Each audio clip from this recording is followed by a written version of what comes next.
Ancient sands, heed my command. You know what happens to a toad when it's struck by lightning? And reclaim these relics of hatred. Morphin time! Same thing that happens to everything else. If the apocalypse comes, beat me. Beat me. Beat me. Beat me. Beat me. Welcome to Real Hot Nerd Shit, a pop culture podcast where real hot nerds talk about real nerd shit. I'm your host, Ryan. And I'm your co-host, Shauna. And on this episode of Real Hot Nerd Shit, we'll be doing a double feature. We'll be talking about Mallrats and Jay and Silent Bob Strike Back, just for, the sheer joy of it. And we are still in our theme of the View Askewniverse. We did take a quick little pause to talk to the remarkable Jacqueline Moore about the film The People's Joker. But hey, we're back talking about Kevin Smith. A regularly scheduled broadcast. And with that, we have our special guest hot nerd for this episode, the oft-referenced and you have been on this podcast, even though this is your first time on this podcast. Welcome, Anthony. Yes, Yay. I exist. I'm real. I am not, in fact, a figment of Ryan's imagination. You've not, I didn't in make the flesh. I didn't Here make I that am. up. Soak it in, people. I've made it. Yeah. You are my Brad Pitt in whatever that Fight Club. You're my Brad Pitt in Fight Club. You're Tyler Durden. I've been doing this alone for 30 years. Turns out he's all made up.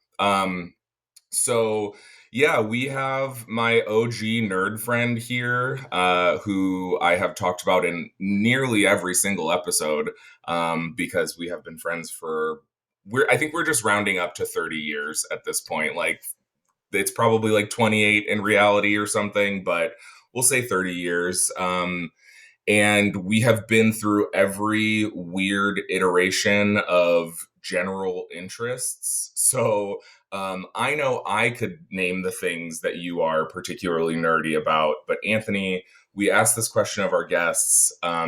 If you are a nerd, if a nerd is someone who is weirdly knowledgeable about something and kind of like intensely passionate, and sometimes other people don't really understand it or think it's uncool, what are you a nerd about?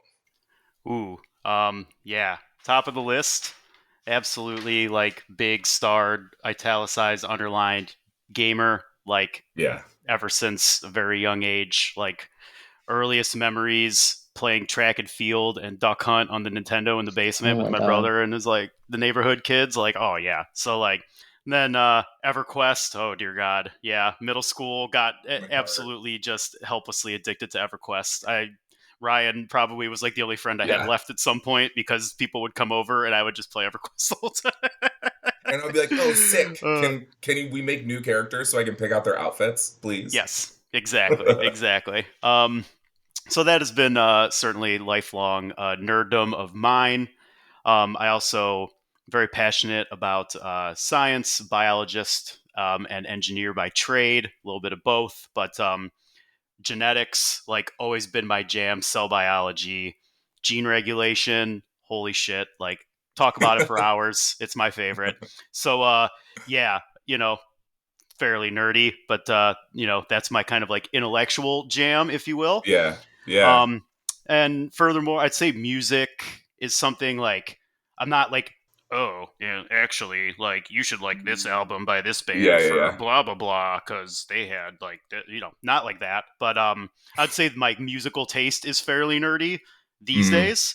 I mean, it was also cringe at some points in my life too, like when Ryan and I would wear velour tracksuits to school and bump like G-Unit in my Ford Explorer. You know what I mean?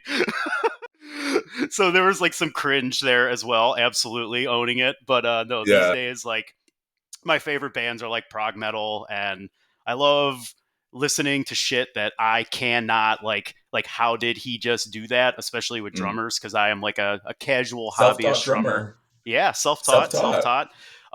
Mad props to Rock Band. That is actually what got me wanting to learn how to play a real drum set. Was I got like stupid good at playing Rock Band in college. Okay. It's like, yeah.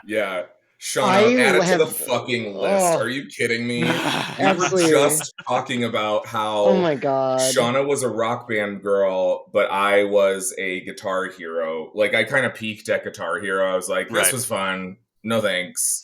Apparently it stuck for Shauna, Rock Band though. was a staple in my house. It was a staple at our house parties because I was usually the host and for a lot of them in my 20s. And so we would just have Rock Band set up because then it's both an activity for people to do and it's music for the party. It was great. It was fun.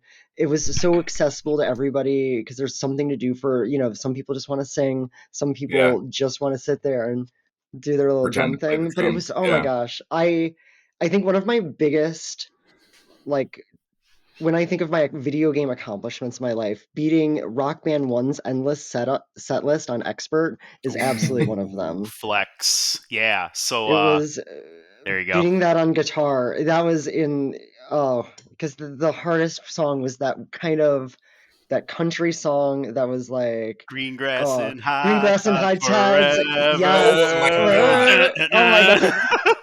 Yeah, and then the riff was super jumpy, catchy, and fun, and then the solo would start, and it was just like, fuck you. Like, yeah, you better save some star power because this is gonna hurt. Yeah, absolutely. Save. Okay, we can.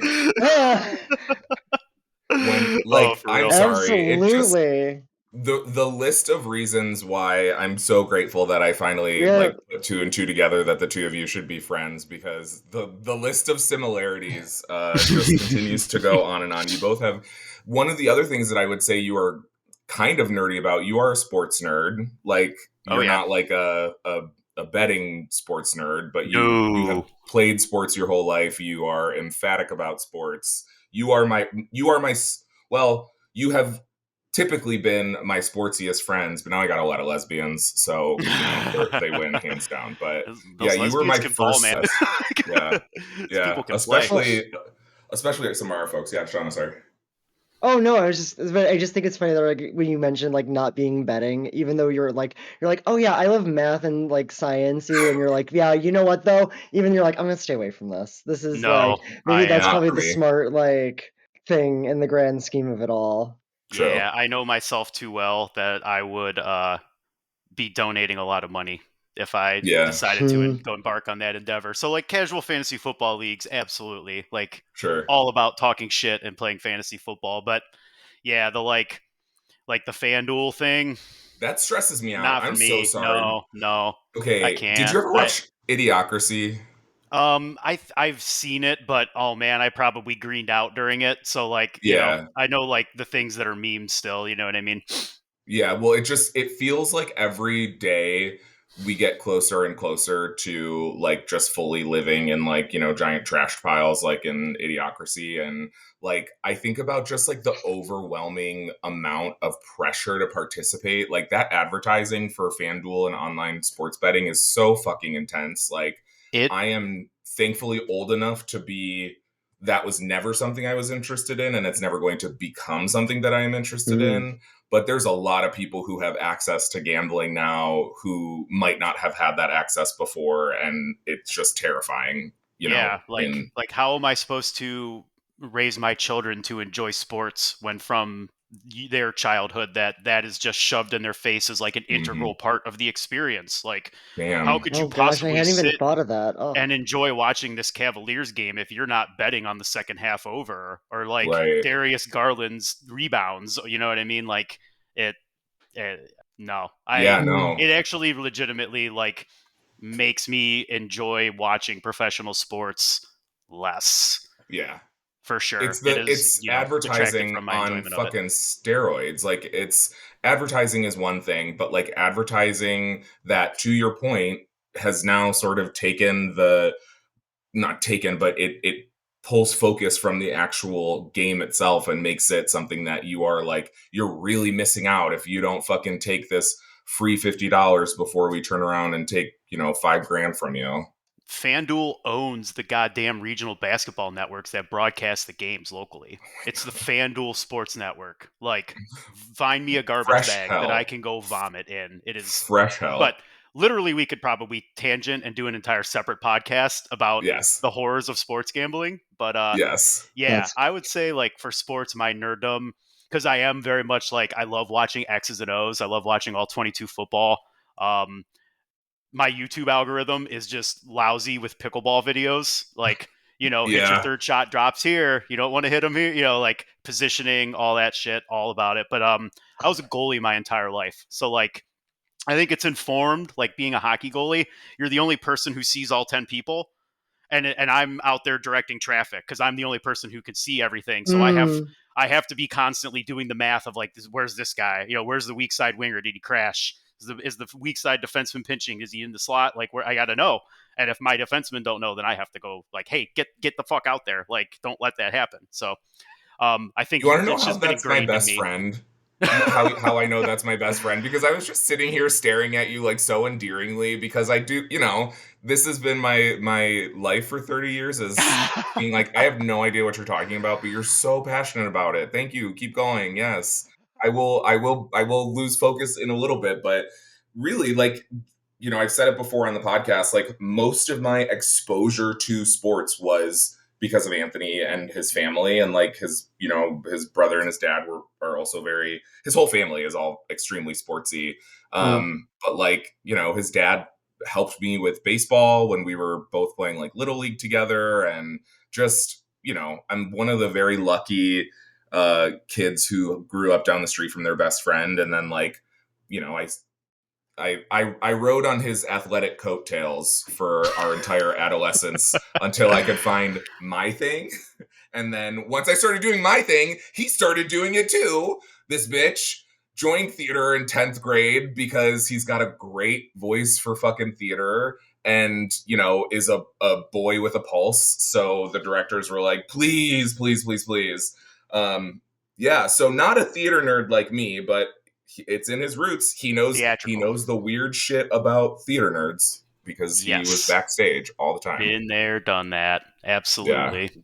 It's funny because that's kind of how I got into doing theater in high school as well. It was that same kind of way. And it didn't like keep me, but I was where I like the experience was going in with someone else and like joining with like no, just having I was just thinking about sports because so first of all, I actually was coming from playing pickleball, and so is the funny but I had a day at the gym. I played both dodgeball and pickleball back to back. It was actually wonderful.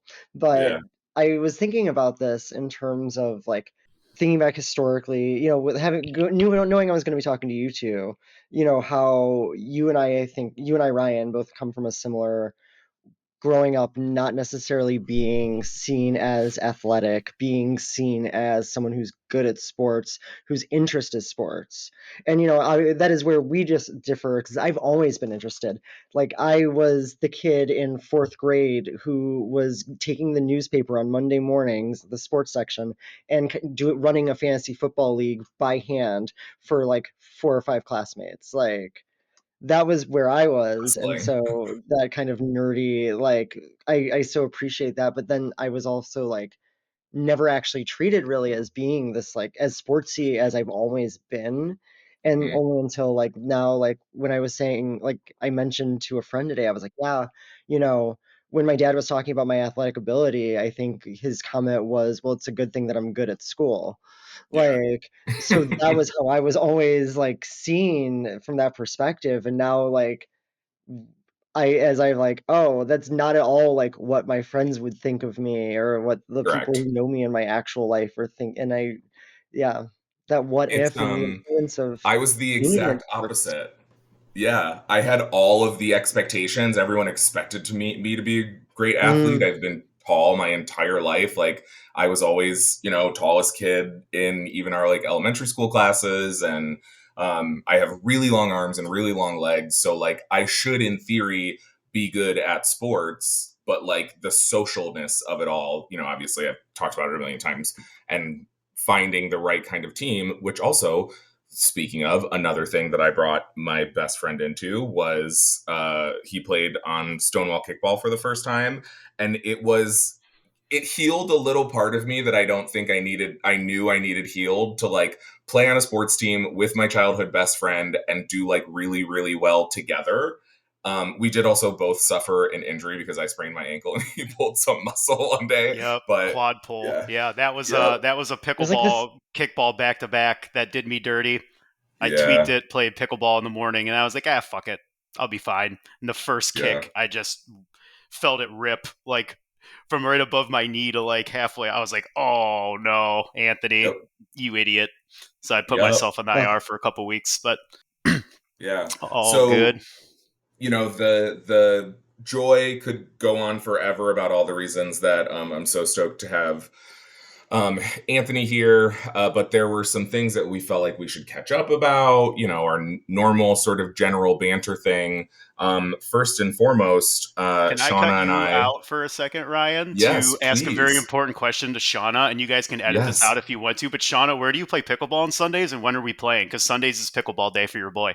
Ooh, so I really wish that we had done this because we were needing a fourth person for our pickleball league. Oh, damn. And like I was literally needing someone for this. Oh, I'm a stud. I can play. Okay, because I can too. And so that's where, because like I grew up playing tennis. And so like, and again, like I was like even like doing that as like, and always feeling like I did solidly enough, but like I was still like, I had so much time in it now that like I'm like, oh my gosh, like all of those like lessons. And then I took my dodgeballness and was wearing my knee pads. And so I was like sliding to get balls and it was looking really cool. Like I felt really like for not having played pickleball in like 2 years, and that was like the only time I'd ever played it. I was like, ooh, I walked in. You know, apparently pickleball is a lot like what they say about, you know, it's like riding a bike or wearing high-heeled shoes. Once you know how, you never forget. And also, fun fact, I only know how to do one of those. Your guess as to which one. No one guess. No one's allowed to guess. It's a mystery. Does she know how to ride a bike or does she know how to walk in high heels? We did have a whole conversation about, you know, nope, never mind that. I don't think that conversation was actually recorded when we were talking about your shenanigans. It's on. You have for $5.99 a month. You too can get First of all, join the Patreon community month, for this bitch. And more. Let's monetize this bitch. Let's go. Yeah. So Stonewall is doing their pickleball season. That's where you were playing today, right, Jonah? Yeah, the local Stonewall Sports League. Yeah, like. Do they still have? They still have open plays on like was it Friday nights? I think they do. There you go. They have like a bunch of like honestly, they have a lot of times like you can rent courts and such and like. Excellent. Between the two of you and Snacks, but with the two of you and Snacks, Ryan would absolutely totally. If you all wanted to start, I'm not including myself in this in any way, shape, or form. No, thank you. One of us. Maybe I'll give it a shot. One of us. Yeah. We'll see. I mean, you know, you are tall. No. Right, exactly. Will my gigantic arms. Dude, his reach at the net, he would be so lethal if we taught him how to hit like a little forehand flick. He'd be like, devastating. Yeah. He's got potential. All you have to do is compliment me, Anthony. I'm already in. Tell me that there's a space for me and I'm in. So, Sean and I went to Fan Expo yesterday, and that was your first time at Fan Expo in Cleveland? I've been to it when it was WizardCon. So I'm so glad they changed that name. It's the same thing. Well, yeah, because it was because of the former Wizard magazine that now is no longer a thing. Oh, to me it felt very like Grand Wizard of the Wizard Clan. Yeah. Oh, different. Different, similarly bad thing. Well, okay, not similarly. One was much worse. But one was much worse, but you know. Okay. Yeah, I don't think I ever went when it was WizardCon. It was always it's always a really shitty weekend. Like it's not a good weekend to attend for some reason. Yeah, you know, but they got some good stars. Like they came out and it was really nice to see. Like the Supernatural guys were there. Charlie Cox, Manny Jacinto. So you met Brandon Routh. Brandon Routh. Who who is is from? famous for a couple roles. Scott Pilgrim versus the World. He's one of the evil ex-boyfriends. He's also Superman in, I believe it was the Bryan Singer movie. That Yes. was the one-off. That was kind of like a redo of the original Superman, but it was Yeah, it fun. wasn't He super was a good great. Superman. It was And fine. then he's also Ray Palmer, who is the Atom on one of my favorite shows of all time, Legends of Tomorrow.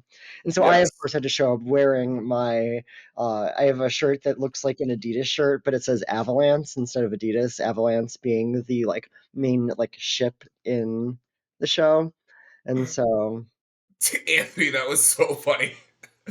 I that was hysterical because you like dropped down and then your head was just kind of hovering for a second, like you were being maniacal.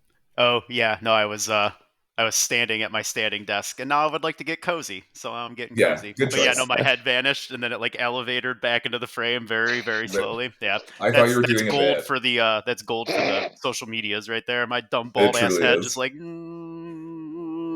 it's gonna We be a brought in GIF. our It's gonna be our token first white guy post and podcast GIF. Yeah. There. exactly. Oh, what an Yeah. honor. I am, gosh, just I am such a, Groundbreaking. gosh, you guys are making me Yeah. blush over here. Just Okay, cameo so appearances, gifts. I got the whole nine going for me. the whole nine. But yeah, yesterday we spent quite a while there, and I met Felicia Day. Of I know her from Buffy the Vampire Slayer. She plays a potential named Vi, and she's one of my favorite potentials. And that was like the thing that I told her. And then she was like, "So, do you like voice work? Because like that's what a lot of her career has been like voice acting." And I kind of forgot that that's what she was like the most well known for. I was like, "Oh, sorry, girl. Like it's just." I came up to you because I happen to be watching the episodes in which you are starring right now on Buffy the Vampire Slayer. And I think she seems super nice, but she told me I had a great voice for voice acting. Oh, I love that. So suck it, nerds. I'm out of this bitch. Someone of the 50 people that listen to this, and I have now just, yes, I'm saying 50 people listen. It's like 25. But of the people that listen to this, if you are ever interested in casting me in voice acting, I'm tired of working for companies and organizations. I just want to do voice acting. Let's get into it. I think I would be good at that. What's your catchphrase? Like, can you want to workshop some here? Like, is there anything you want to try out here? No, don't put me on the spot because the first thing that's going to Ooh, come I to like my that. mind. That's a good one. Don't put me on the spot. No. No. I'm a grumpy faggot. What did I say earlier? Yeah. That's my actual catchphrase. I said I'm a homosexual having a panic attack. So yeah, Fan Expo. Anything that like stuck out, Shauna? Anything that was particularly cool? No, it was Brandon Routh was delightful. I was so happy I got to meet him. Though I'm a big Felicia Day fan. Like I used to watch. Did you ever watch The Guild? Is that Mm-mm. on? Okay, so where she was in this like this web series of her being a in life WoW party that like then like meet each other and like how that goes and like I thought it was a really interesting look at like that kind of like online gamer life from the early 2000s that was very Yeah. much, you know, I was never a WoW girly, but like I appreciate it and like was I mean, playing you first person weren't. shooters instead. Yeah. Oh my goodness. Also, the list of games that both of you, I'm certain, would have played. Like Shauna. I. The two of you need a one-on-one Halo match for Oh, me, just for whenever she me. wants to BR start me on walkout and lose a little bit of her soul, come find your boy. I'm ready. Oh, I see. I was gonna say we break out the Halo 1 pistols at Hang 'em High. That's my Okay. You're a yeah. purist, a lady of Yeah. culture, I Yeah, see. the But no rockets though. No rockets. no, yeah. Yeah, yeah. No one gets the rockets, and we just, yeah, mano y mano. There we go. I See, literally we had a just. name for when you had a rocket launcher and you grabbed the invisibility. It was called Squirrel Tactics for our one friend whose name was always Squirrel Ass. Sure. Sure. Everyone had a Of course, friend that as went you by do. Squirrel Ass. Yeah. Oh Mhm. no, Yeah. I wore brown armor, and my name was Poops in Halo 1. It sure was. Classic. Because then you were killed Classic. by Poops. Yes. I Yep. mean, unfortunately, I still always think of my one friend who, at the time, it was unfortunate that he picked that you were killed by Jane Fonda, and he thought it was the funniest thing, but the joke's on him because it ended up being his nickname for the next decade plus of his life. So Work. What a great nickname, everyone though. just called Jane him Fonda's a Fonda. bad bitch. That's true. You're Her name absolutely deserves correct. respect. Jane Fonda is a bad bitch. That was almost the universe's way of making sure that she was respected. That was like, Yes, no, she's worth more than being this one-off Halo nickname. exactly. Do her Clearly. right.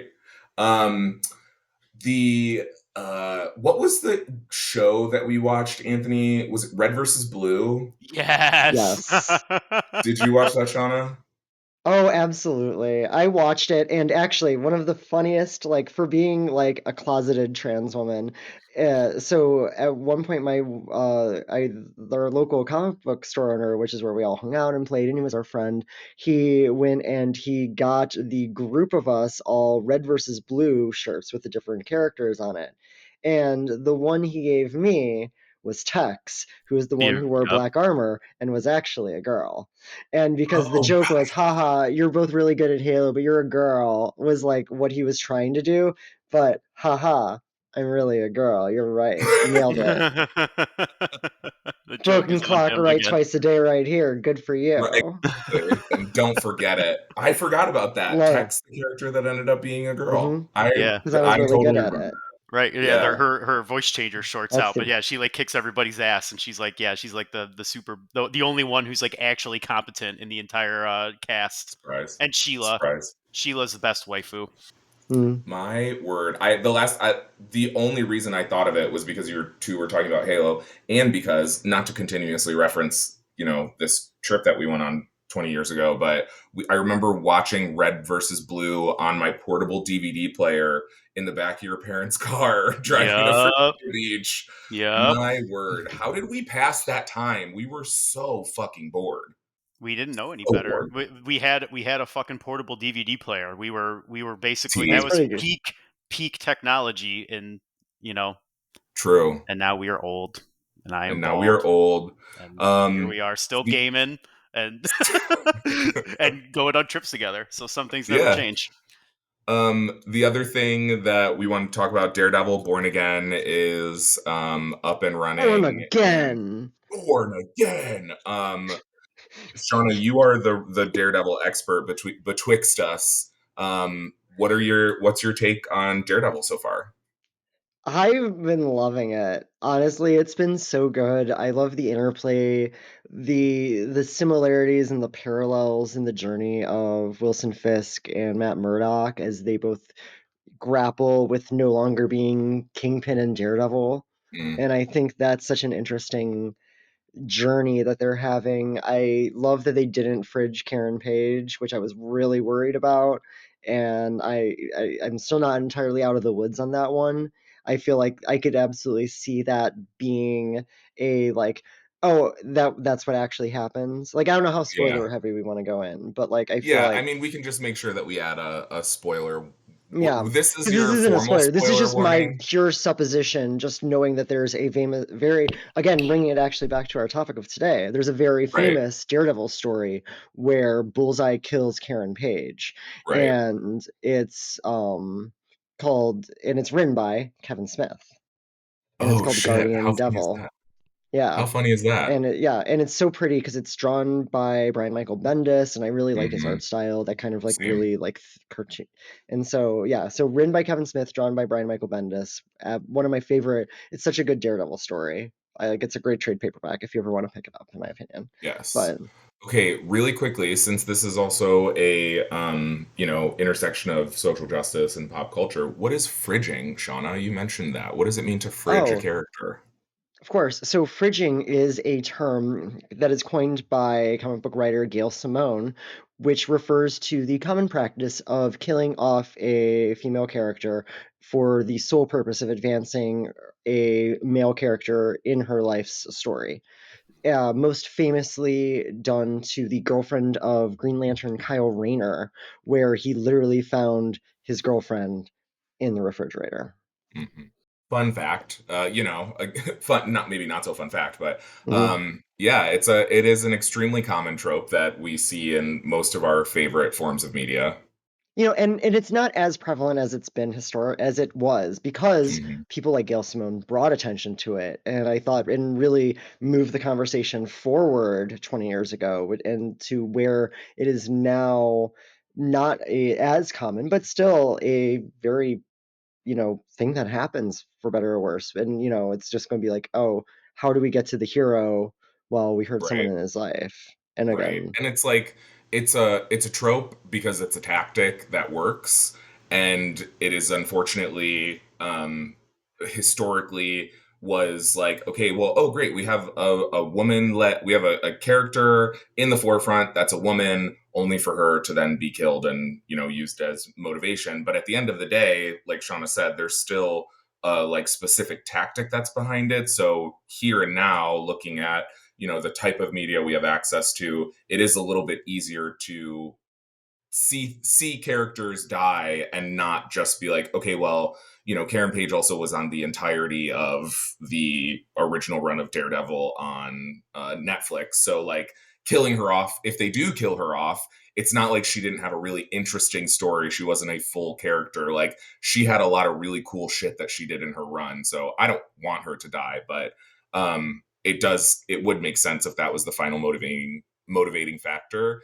specifically because as you were talking earlier, Sean, I realized we still haven't seen him. We only saw him in the Daredevil suit in a retrospective at the beginning of the first episode, but he has yet to put the suit back on, which does kind of mirror what the original run on Netflix was. He didn't actually wear the Daredevil suit until like the second or third season, but that was like a big point of like, can we just see the fucking suit already? So I'm very excited for his new suit. That is the one thing that I'm ready for. We love a suit reveal. We love a Outfit suit choices are reveal. always great. So let's jump into our topic of the day. Again, we are talking about the View Askewniverse. So we've already done Clerks. We're doing Mallrats and Jay and Silent Bob. There's Chasing Amy. There's Dogma. Is there? I know Jay and Silent Bob had like a reboot, but Anthony, what are your key memories of those films growing up?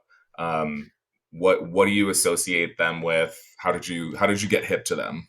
Well, for Jay and Silent Bob specifically, and why I am the esteemed guest on this particular episode, is that we absolutely watched that movie for the first time in your bedroom at a Yeah. sleepover. And I walked away from that movie believing two things: that Jay was maybe the coolest person and funniest human being I'd ever experienced in my 12 years on planet Earth, and Eliza Dushku was the hottest woman I'd ever seen in my life. Period. To Done. this fucking Yeah, day, still my spoilers. number one bitch. Spoilers for later, but yeah, that catsuit, woof, my Yeah, lord in yeah, heaven. yeah. We were in love with that scene for very different reasons. I love a slow mo click walk. I love needlessly big hair. I love women feeling themselves, and they are all also objectively super fucking hot. So Not wrong. it worked for both of us. Fun for the Um, whole family, right? fun for the whole family. But And whereas what about I the other thought ones? both of those things Yes, correct. is the Shauna, historical bisexual slut, was yes really thrilled and. about all of it. Yes, and what about the other movies, Anthony? Have you seen the rest? Yeah. So, big shout out to Clerks 2. Clerks 2 is probably my favorite Kevin Hmm, Smith movie, but I definitely remember going and interesting. seeing that with the boys in high school. And Yeah, oh my gosh, the Lord of the Ring, like when he makes the Lord of the Rings guy vomit, or when he's talking about there only being one return and it's of the Jedi, like just all time shit, so good. yeah, But that's off topic and not the movie we were discussing. Mallrats, I didn't see until college, but I definitely watched Jay and Silent Bob like multiple times throughout that run. That was like peak Anthony started smoking weed, and so now he is going to watch Kevin yeah, Smith movies, like era of my life. Um, so I did go back and watch like Clerks 1 at that point in my life, and Mallrats and blah blah blah. But yeah, so many quotes from these movies that as I was yes, watching them, like there's as a dad, like anytime I go to the mall and I see a kid on the escalator, you better fucking Yeah. believe in my mind that the kid is back on the escalator. Like, yeah, absolutely. So it was a great nostalgia trip rewatching them last week. It was a lot of fun. It was. Sidebar. Also, yeah, I don't even think I realized this until earlier. Anthony, your oldest and Shauna's kid are like around the same age. I think, like 7-ish. Yeah, Mallory is 7. Plus. She'll be 8 Yeah. in May. Yeah, really wild. Also, Shauna, what about you? What you talked a little bit about this on the Clerks episode, but what was your view Askewniverse, like specifically Mallrats, Jane, Silent Bob? So like for Mallrats especially, that was probably my favorite movie in high school. Mm-hmm. Very defining for like the last like 2 years. Because like when I was in high school was when Dogma came out. And so that was very much the like I remember debating it with like my theology teacher, like and like where it like became a like we ended up making a lesson because he was like that kind of grumpy theology teacher.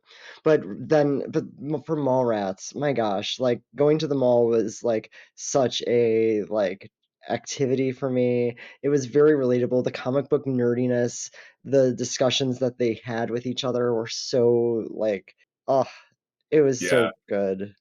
So, were you? So you were a Mallrat, Shauna? Yeah, absolutely. I don't think we were ever really Mallrats, Anthony. Were we? No, I think the few times that we did go to Parmatown Mall, Brittany was always stealing stuff, and so I think she kind of soured us on the experience of going to malls.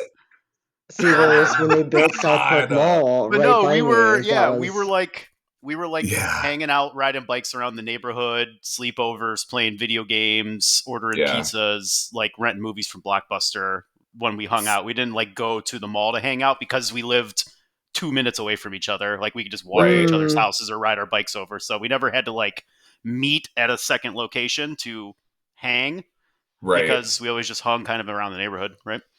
Yeah, I'm also thinking there were definitely, I feel like in later middle school, early high school, when it started being like, and maybe even specifically like later high school, where our friend groups became a little more mixed gendered. Like I definitely have memories of like going to the mall and like hanging out, but I can really only remember like two specific experiences. One of which it was not with you, Anthony, but it was with a friend of mine growing up, Jocelyn, and her sister and my sister, and they all stole from Claire's. And then also hanging out with like Abby Driver from middle school days. That's a name drop. Holy. Yeah. I remember going to the mall with her and some of her friends, and they were all kind of like the not bad kids, but like, they were a little misbehaved. Like they were the alt kids. And I'm pretty sure we definitely stole then too. So, I've just always loved I wasn't there, but I have this mental image of teenager Ryan like hanging out in front of South Park Mall smoking cigarettes with the goth kids that we went to high school with after 100%. Shoplifting. 100%. Yeah, 100%. Parmatown Mall, though, actually, so I worked at Journeys the summer between our junior and senior year in high school. And I was dating this girl, Olivia, that had worked at the Arabica in North Royalton, because that was our coffee shop. But my sister caught me smoking cigarettes walking out of work one night because I had stolen a cigarette. I'd like bummed a cigarette from one of my coworkers, and she also had worked at the mall as a teenager. And she's like, I never would have had the guts to smoke before going home. Like blah blah blah. I was like, well, I don't give a fuck. I'm the youngest. Can I bum a cigarette, please? Because you also smoke at this point in our history. So give me a cigarette.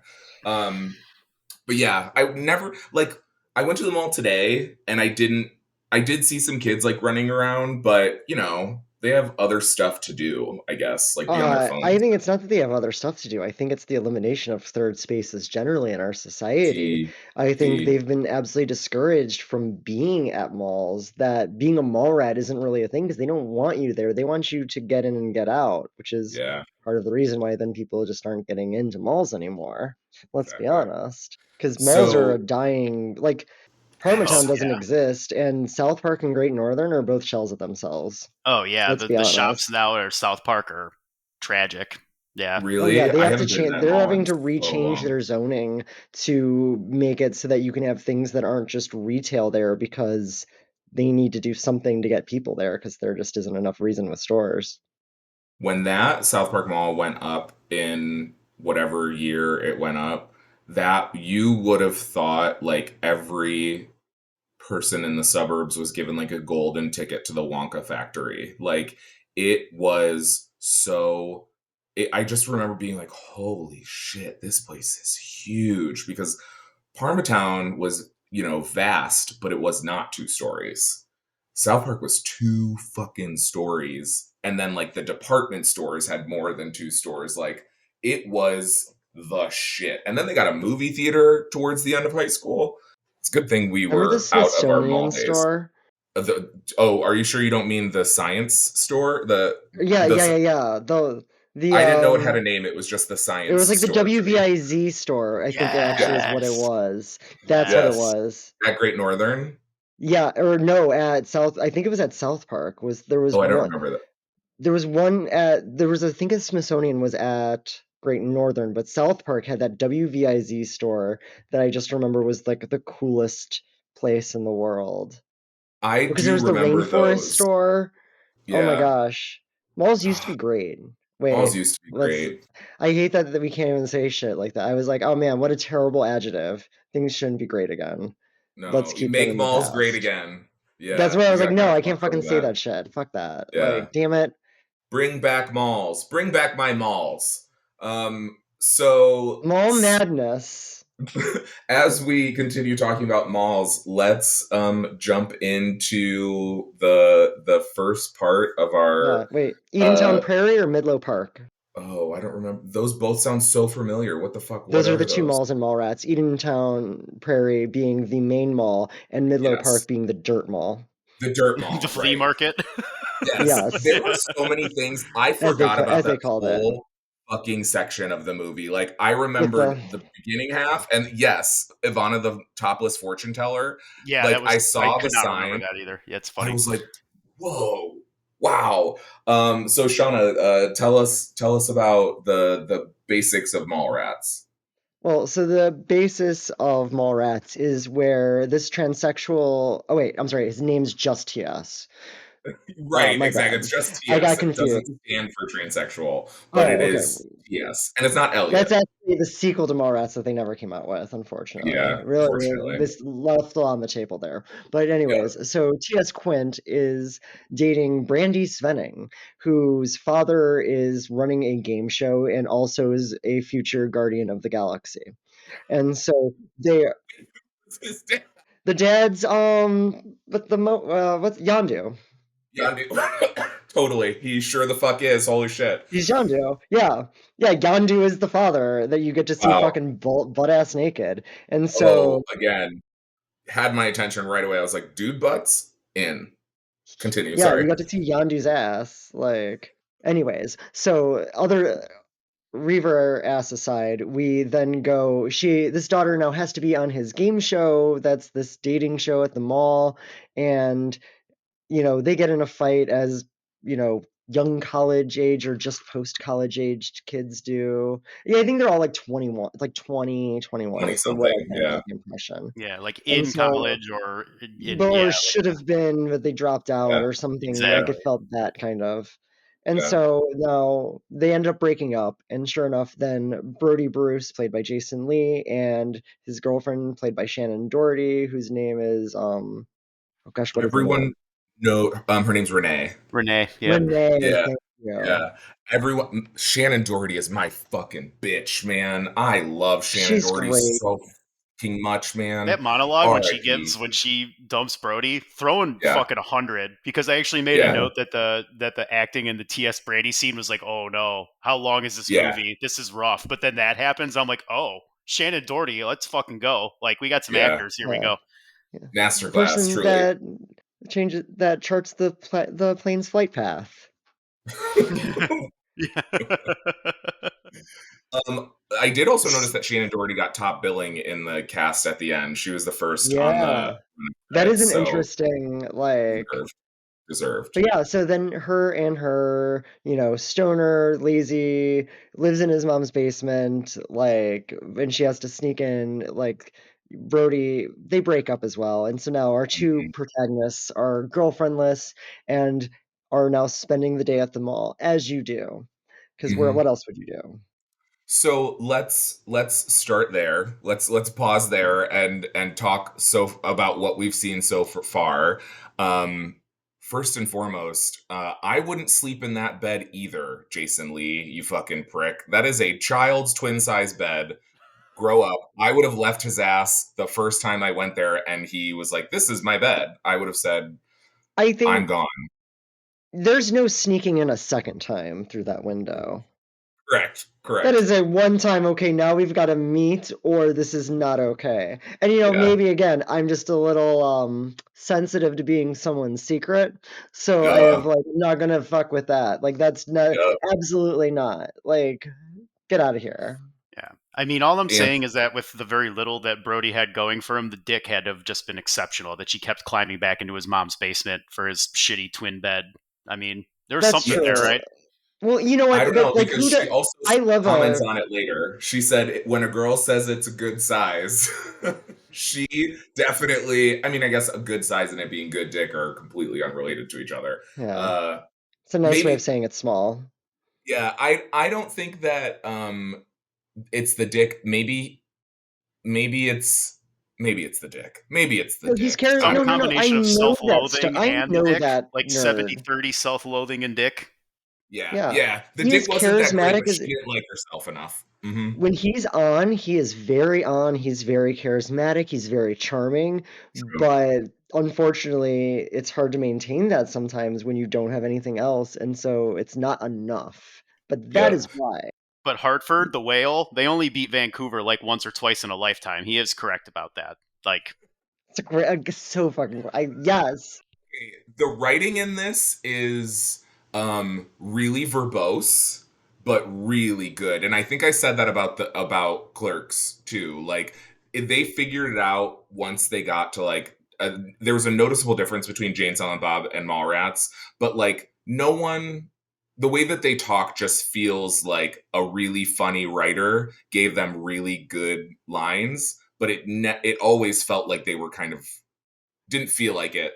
It was just they were so line verbose. reading. It was line reading, and it was believable, and it was great, and it was well written. But there's like a couple of interactions where it's like this literally is like no one red penned this shit. Like you have 3 more words in here than you need to be, and it's drawing these interactions to the point of like, okay, these are really long conversations about absolutely nothing. But that was just my one like note / take on the general writing of the movie is really funny, could be more succinct.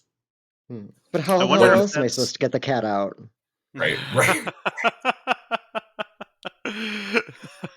And also, so I think, do you remember, is the girl that died that was Brandy's cousin and the reason that Brandy has to go on the show, is that the girl that died in Clerks? Yes, it is. And that's why they have to go to the funeral, is for that same girl. Yes. So this is they're happening simultaneously. Yeah, it's all in the same era with the same like high school graduating class. So actually it's very appropriate that you two are on. Like it has a very similar vibe of like this kind of small town, everyone knows each other.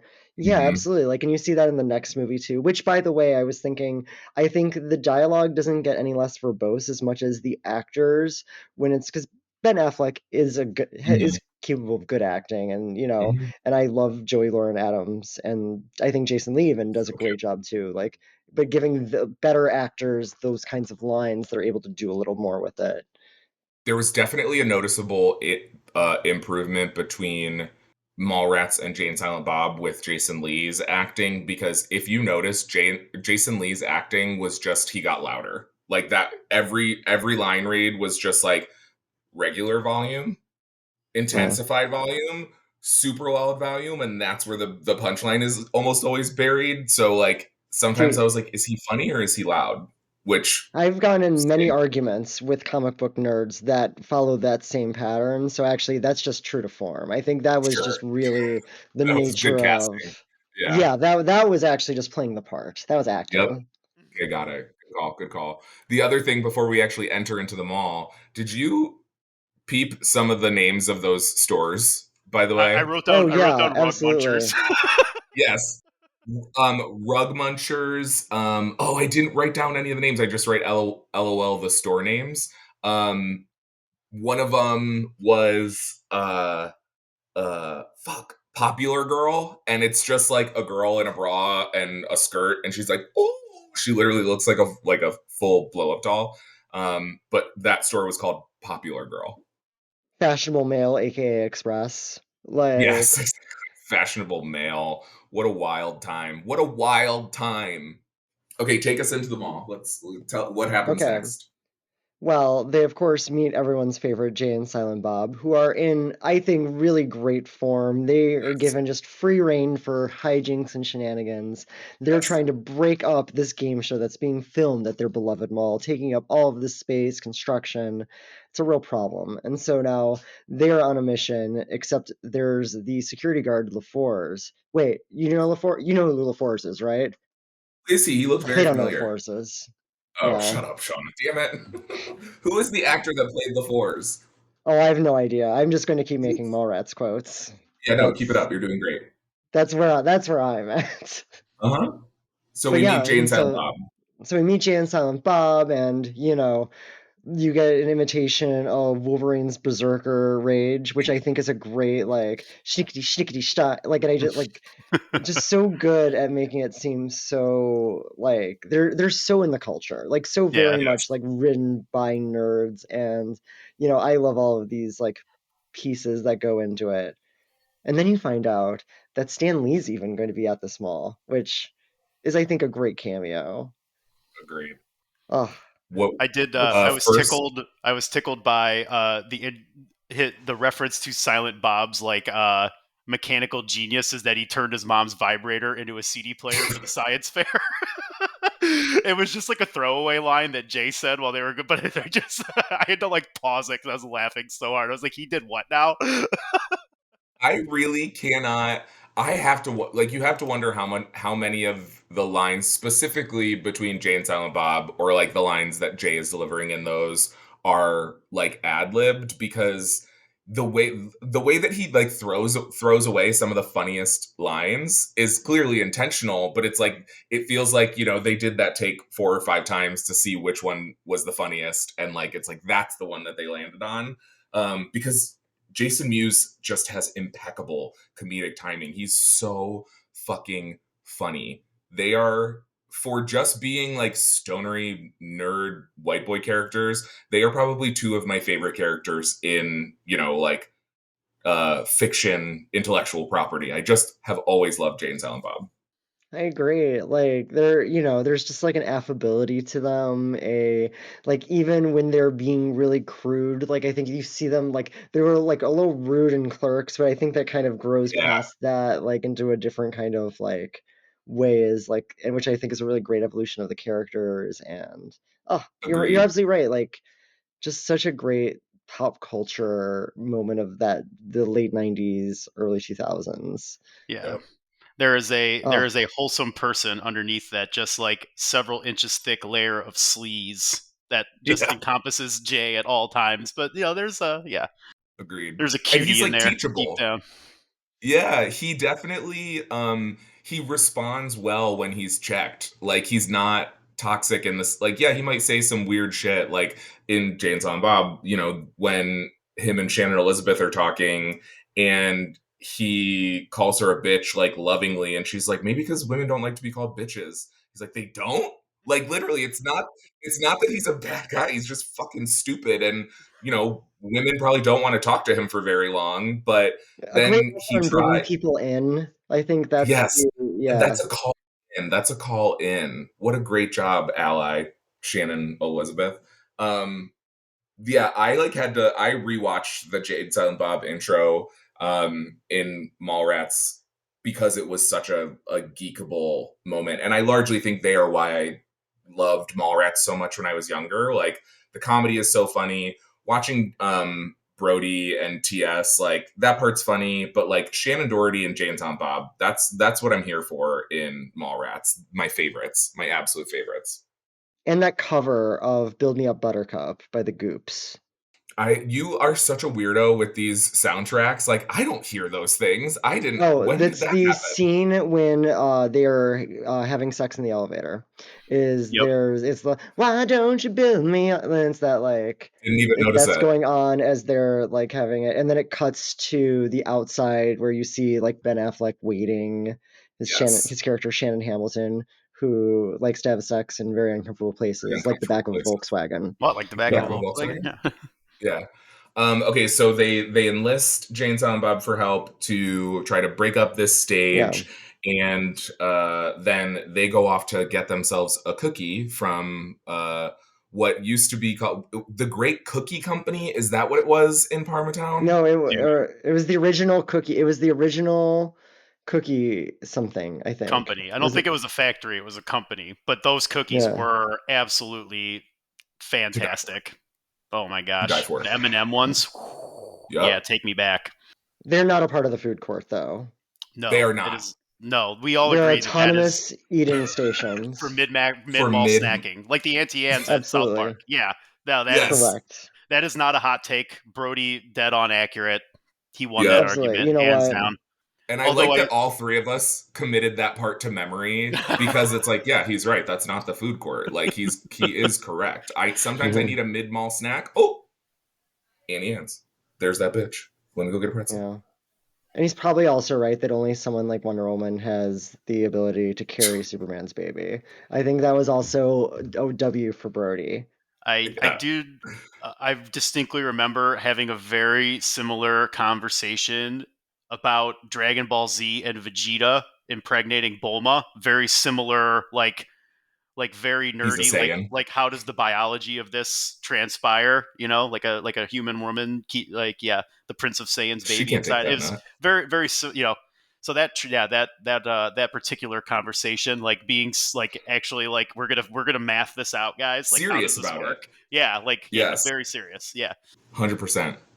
We're as Stan Lee says, I think he has a fixation on superhero private parts, or whatever he says. Superhero sex organs is the line that he used, which I thought was remarkable. It's an industry secret that what is the case with Ben Grimm. I was what thinking, is it? Is it just? Is he a regular dick? Smooth, right? Like, I think it's got to be like kind of like a Barbie Ken doll situation. Just no genitals.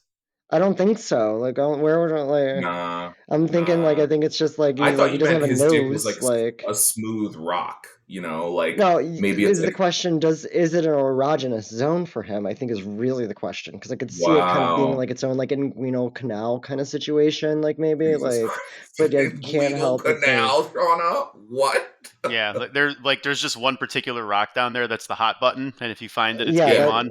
Oh yeah. Maybe it's that. Maybe there is a sex organ, but it's just like in the Hunger Games when she sees PETA's face like painted to look like a bunch of rocks, but then she like touches his face and his eyes open. Maybe it's like that, but it's a wiener. He's got eyes down there, you think? Yeah. No, he's got a wiener down there. I don't know. It's a rock wiener. Okay, anyways, superhero sex organs aside. It's a rock wiener.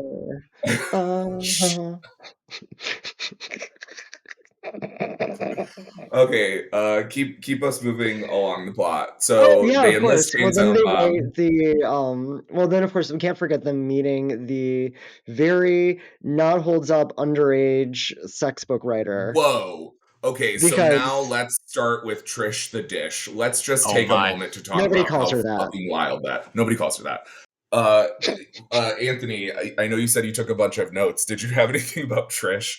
Not Trish specifically, because I was too busy starring and writing in all caps, "That kid is back on the escalator," because that's when that happens. So, my under eight, I don't know how old that actor is, but the schoolgirl uniform was working. But then it's like, oh, she's 15. Anthony, bad. Like, straight to horny jail. Like, whoops. So I'll cut you off. That woman is an adult. That is an adult woman playing a 15-year-old. Yeah. So role play unlocked for your boy. I'll file that away for a rainy day. As Trish the Dish specifically.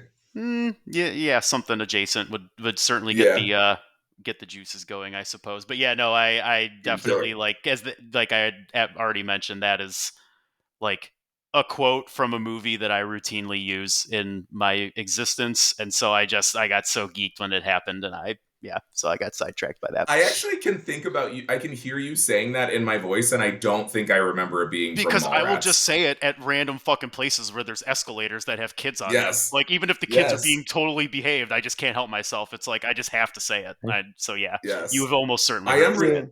Shout out to my grade school best friend John Holchin, who him and I would make that reference at each other all the time as well, and like we've been friends since kindergarten. Funny. Yeah, like that is a line that like it's so. Yeah, he delivers it so perfectly, and I just. And he's not even focused on the conversation either. I'm sorry, I can't focus. She's talking to TS, and he's just like hawk-eyed on the fucking escalator out of frame. It's locked so good. In. He's locked the fuck in about this kid on the escalator.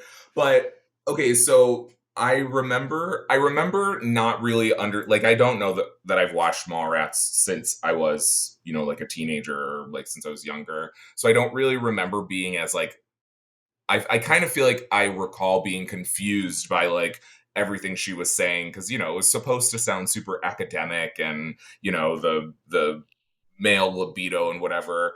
But then listening to it now, I'm like, in what world would a publishing institution support underage sex with 20 grand for this woman to participate in multiple felonious crimes and document it and then write a book about it? Not being one to vict, but like I think that at the rate that you're like, no, I'm going out and sleeping with these adult men very intentionally, is like nobody's coming out good here. That's all I'm saying. Like nobody's winning. Everyone's doing bad.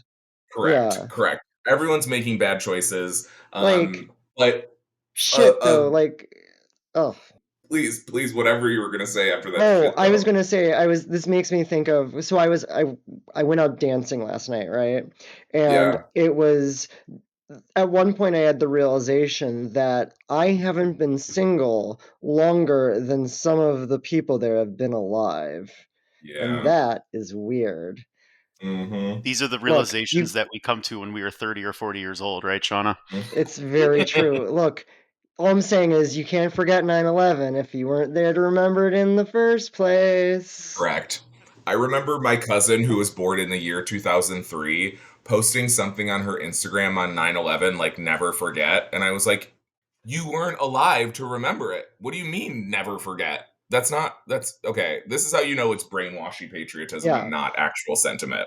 Yeah. But yeah, it was a lot of fun, and it's just the nature of, and I love it though. I'm so glad that all of these like young queer people, trans people, etc. are all out, living their best life. Like, frankly, like I see why people are worried. I was like, you know what? Good, because we are fucking doing our shit, I did worry. I did think at one point that a Magic the Gathering tournament was going to break out, but you know what? That's always, I guess that's just the threat. That's the new normal these days. And you know what? I love that. I accept it.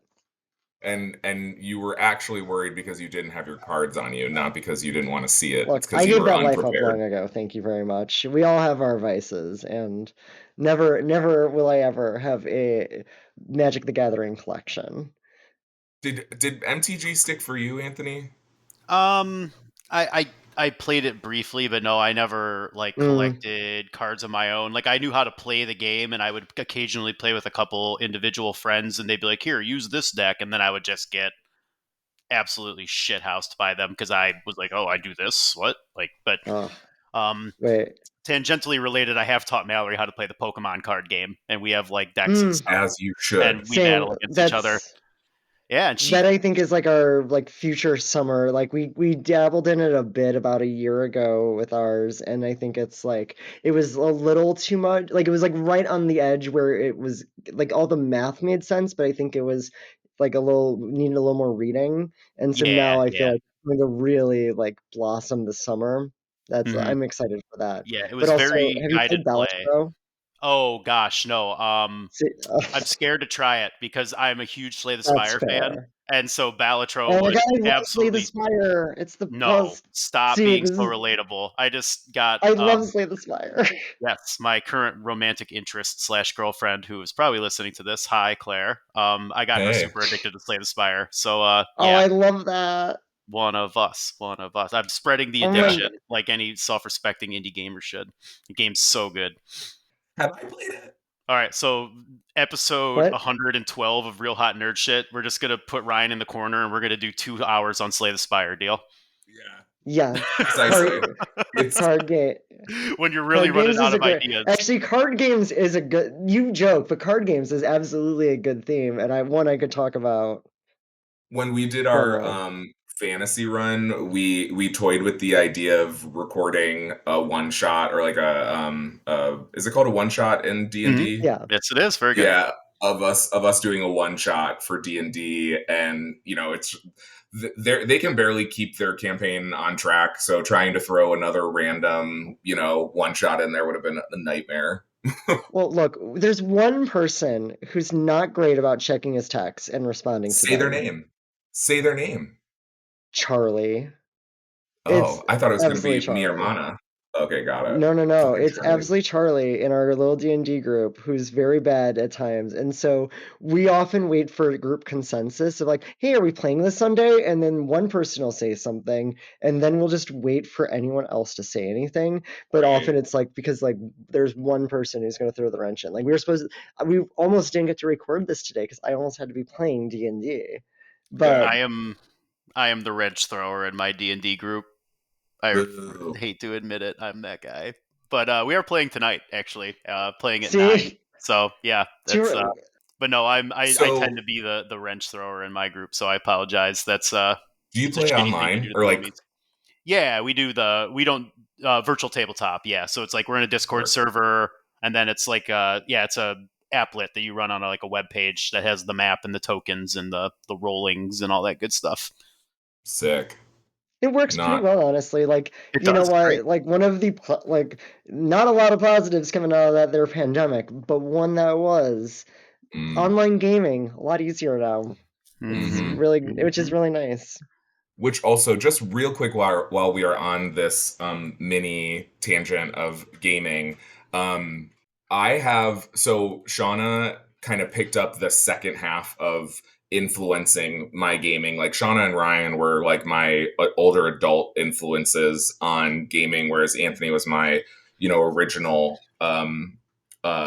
influence on gaming. And the first game that I played during the pandemic that like made me say, okay, I'm gonna buy a Switch was Zelda.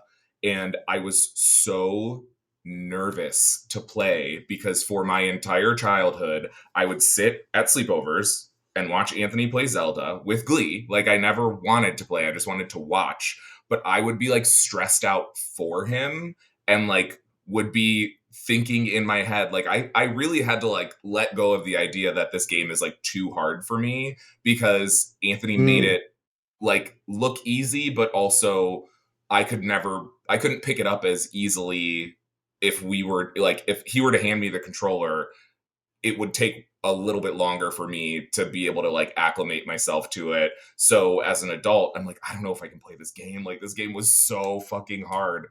I can play that game. So shout out to Anthony for trying when we were kids. But I know everything I know about Zelda is because I watched Anthony play Ocarina of Time and Majora's Mask in real time for however long you played those games for. That is factually Great correct. times. Oh yeah. Yep. All right. So the gang is trying to get onto this game show with Brandy, but before they can really make anything happen, they go to the dirt mall because they get this like grand idea. Well, they got kicked out first. So Yeah. they Yes, they finally get did kicked get out. caught, because Fucking Mr. LaFours. Svenning was like he was taught. Yeah, he had enough, and so he finally got his revenge on them in that way that, I guess you have power when you're a TV show producer at a mid-level At a mall in local Minneapolis. I'm sorry, it's in New Jersey, but the New mall is Jersey. actually in Minnesota. Got it. Yeah.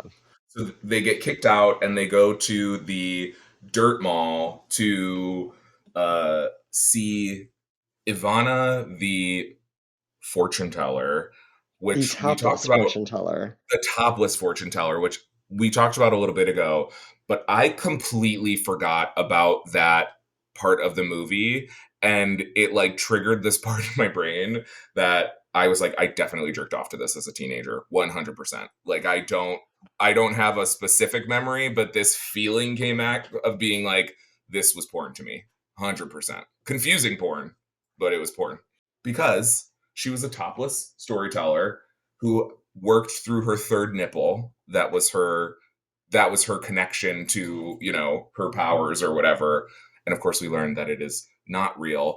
But another one of my notes from this scene, and please feel free to jump in if you all have notes, but one of my notes is I have said fuckus for like my whole life, and I did not remember that it was from Ivana the Topless Fortune Teller until that moment. She said fuckus, and I said, oh my god, another thing unlocking in me. That's where that's fucking from. Holy shit.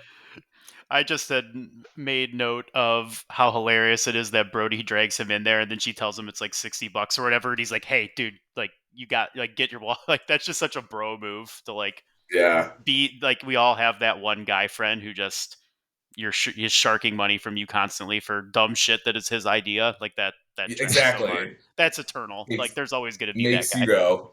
Yeah. Absolutely. And then he's like, "Hey man, can I get Walk, $20? Sorry." There's always one. walking to Taco Bell with Jared in ninth grade and having $20 in my pocket and treating the homies to Taco Bell because you could get a lot for $20 Yeah, in you the could early feed four 2000s. teenagers with $20 at Taco Bell back in that day. You sure the fuck could.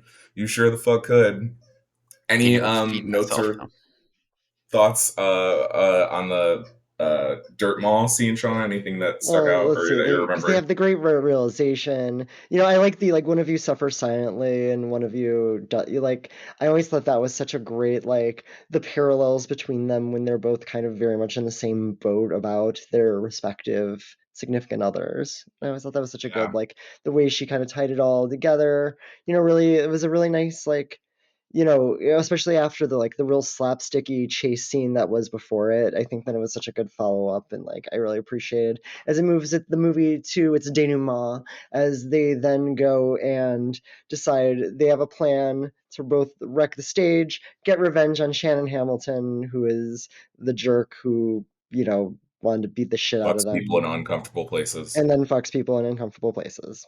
Hmm. Yeah, and so they go knock out the two of the three contestants, except The for suitors. Brian O'Halloran himself, Well, who is yeah, playing his Jay cousin smokes them Dante under the Hicks. table. Is what Yeah. the contestants become incapacitated from the copious amounts of marijuana that Jay entices them with. And They're that just is like why you keep unconscious. stoners around. Yep. Exactly. Hmm. Yep. Snoochie boochies. Snoochie boochies. I'm so excited to work those things back into my vocabulary again as an adult, because occasionally texting Anthony and responding with snoogans has like brought me a Nom. level of joy again. Like bong. It just, you know, it's a great callbacks, great reminders, No, great Snoochie great Boochies quotable needs to lines. fucking make a comeback. That's a Sure great does. phrase. All for it. That and Yeah, until the but it day he also dies. oh, looks like Go, someone go, go, go. shit in your cereal. Bong. Yeah. Um, Todd. the what I was gonna say before, we're advocating for Snoochie Boochies coming back, and until the day he dies, Anthony will advocate for jabronis to remain Oh, in the yes. popular lexicon. If there is if Jaronis is there's a great word. if there's one person left on this planet using the word jabroni, I will be alive. If there are zero people, then I am dead. I will keep it alive. I will keep that fire burning as long as I shall live. And It's a good. teenage children of mine several years from now can I'll start trying to work that in, but they're a little bit young. Although having a 4-year-old call somebody a jabroni would absolutely hit. And I would, if it was not my kid, if I heard some 4-year-old Top call tier. somebody a jabroni, I would die. I would absolutely Top die. tier. Then there's that fucking kid on the escalator calling people jabronis now. Yeah. Well, I think that kid's actually the jabroni. Truly. Isn't there like a random, like there's a bunch of emergency workers that come running by in the one seat? Yes. Because So he got in stuck a the callback, escalator. like, help! There's a kid stuck on the escalator. Yeah, it's like just they a just totally great throw it like. away in like the background. Yeah, it's so good. So good. And then they also go and meet Stan Lee, and because that's when they meet Stan Lee. We cannot forget that. So they go back to the mall, and Brody is like, you know, he realized that Ivana, the topless fortune teller, was right, and that he is suffering, but he doesn't really know what to do about it because he's a fucking, you know, dumb boy with no sort of understanding of how to talk to other people or about his feelings. And so out of nowhere pops Stan Lee, who gives him this wonderful sage advice about, you know, like, not regretting your chances, or like, you know, taking another chance on somebody, and how it's a huge regret of his. And that sort of inspires Brody to participate in the shenanigans to get their girlfriends back at the end of the movie. But in particular, something that I noticed with the Stan Lee part is he never really engages in any of the dirty talk. He just kind of like politely sidesteps it. And I just thought that that was really interesting. Like when he says something, he asks about Mr. Fantastic and if everything can stretch. Stanley's response is, we never really tackled that back in the day, and then just keeps it moving. I'm like, there are some politicians that need to watch this movie and see how well he just navigated that. Right? Because it was a great answer, and it just kept it pushing. And then he said the same thing about the thing. Brody asks about the thing, and I don't remember what Stanley's response was, but I was like, that was really delicately handled. And Stanley still looks old, but looks less old. And it's wild because he looks like, you know, a man that should have been retired. Only for us. That's one thing that we didn't talk about at the beginning was this Stan Lee documentary. Oh, he died, didn't he? He sure did. He's been dead for a minute. Yeah. No, I know. I'm just. Oh, okay. God, I was gonna say, Shauna, come on, you're slipping. Yeah. Yep. What the fuck? I know that, and I don't read comic books. Like, what are you doing with your life? You got me. That was well played. Thank you. Oh, but what I did want to say, though, on that note, I think it's something that when I think about why Kevin Smith movies resonated with us, you know, like in varying degrees of closetedness, you know, in that kind of way, because they're always, even in these nerd dick and fart joke movies, there's this romantic underpinning. There's a real romanticism there, this true, like, the love of a good partner, you know, not like fighting for love is like a great message that is at the heart of both Clerks and, you know, there are a lot of fine looking women. Not all of them are bringing you lasagna at work, you know, and then to follow that up with Mallrats. And then in the third movie, Chasing Amy, you know, even like there's a real romanticism to it all that I think is why Kevin Smith movies are so appealing, both back then spoke to all of us in different ways, but then and also now still has a lot of value and we still find meaning in them. I think it's because of that. Yeah. And speaking of stuff that makes you want to throw up, we forgot to mention how Brody shits in a bag. Okay, so let's talk about the stink palm thing that he tries to do to Mr. Svenning. I don't think he shits in the bag. Oh, I think he shits in the bag. No, he wipes. What he does, unkempt, and so his ass is sweaty and gross, and so he shoves his hand all down in there and gets the ooze, for lack of a better term. Let's be honest, he probably does not wipe well. If I had to guess, he does not. He is not fastidious. And not the word I would use to describe this Brody. What are the odds that he actually took a shower from the last time that he had sex with his girlfriend from when he went to the mall? Like 8% chance he took a shower, so he probably was still just like swimming in whatever juices were. He bold to assume that she got wet. Hey. Okay, that was actually something that I noted because he said, he's like, yeah, you can shower all you want to, but that smell's never coming off. And like, yes, it should. Yes, it should. Like, no matter how dirty your ass is, like nothing. You should try again. You're not doing it right then, my dude. Like, Yeah. if your hands aren't not smelly after you wash them, problem. And that speaks to what your ass is probably like, which is why your hand doesn't stop smelling. But no, the chocolate covered pretzels. He gives him chocolate covered pretzels, and I'm pretty sure he's shitting them. No, because he just shoved his gross, disgusting hand with the ooze into the chocolate covered pretzels. Whoa, really? Like, Yeah, that's the secret of the ooze from the 90s, actually. Yeah, that is the scene. secret of the ooze, yeah. And so the chocolate covered pretzels were just a literary device for him to look like he was licking shit off of his fingers because he had stuck his ass hand in the pretzels. Oh, and as a chocolate covered pretzel aficionado, like, I'm gonna have the ick about eating chocolate covered pretzels for a little bit now. Thanks, Mallrats. So that was my note, because I really have this movie came out in 1995, so for 30 years I have really been thinking that someone shit in his chocolate covered pretzels, and that's why he gets so sick. Because my note was, it also made me think of the pie in The Help, where she shits in that pie and gives it to the woman and makes her eat it, and like the woman eats more than one piece. I don't remember that. Yeah, it's how fuck, what's her name? I want to say the character's name is Hattie. No, that's the main white character. It is the character played by Octavia Spencer. What movie? What movie did you say? Oh, The Help. Oh, I thought you said a different. Oh, I heard a different movie completely. Okay, never mind. The Help is a classic white savior book film, but there's a scene where a formerly employed black housemaid feeds her previous white boss a pie, but it's got her shit in it. She took a shit in a pie, and this woman like happily eats a piece and then happily eats a second piece. So my note was like, how do people eat shit stuff even in fictional media and not be like, wow, this tastes like shit? Like, did she add a lot of shit? Like, okay, so that mystery is solved. He did not shit in the chocolate covered pretzels. I feel not any better about it, but I do feel more informed. Informed. The other note that I had around that area is when Jay and Silent Bob take down, who do they knock somebody out after they smoke those boys out. Well, Jay bludgeons LaFours with a aluminum baseball bat, just casually. Yes. Like, no one has anything to say about the fact that he just bludgeoned a man unconscious. Where did he get the baseball bat from? Was he just walking around the mall with an aluminum baseball bat? Did he go to the sporting goods store and like shoplift the aluminum baseball bat? I have a lot of questions about this baseball bat. Yeah.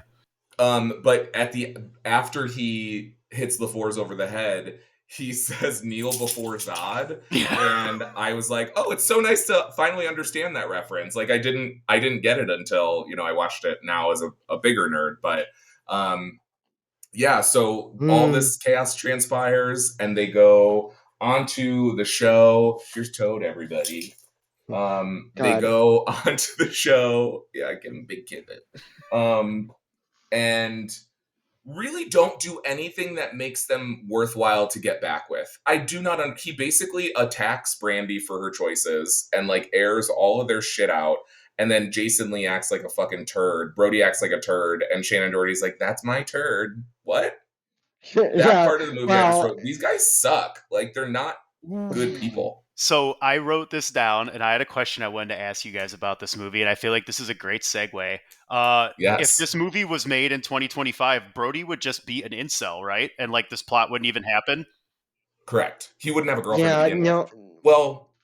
No, but these nerds don't exist in this way anymore in the same kind of ways, because I think that the spaces are so changed that either you would not have those kind of behaviors, reactions, or you would like the equation is just different because but maybe that's just part and parcel of how our culture is so put people into boxes, that maybe there is like a way out. Maybe we can find the affableness in their shenanigans, and it doesn't have to be so incelly. But so toxic. I don't know, because the anger that Jason has, the anger that Brody has towards his ex-girlfriend for basically wanting to be treated like a partner, and like the way that he behaves, he sucks. He's not a good boyfriend. Like, it does very much so remind me, like, of just how, especially in heterosexual couples, like, there's this normalized, like, oh, it's okay for, these people to hate each other. Like, I think about these, like, suburban women who are, like, married and just miserable, and these, like, they clearly don't like each other anymore, and that's who Meghan Trainor makes music for, by the way. I've recently come out and said I don't like Meghan Trainor because she makes music for straight women that hate their husbands.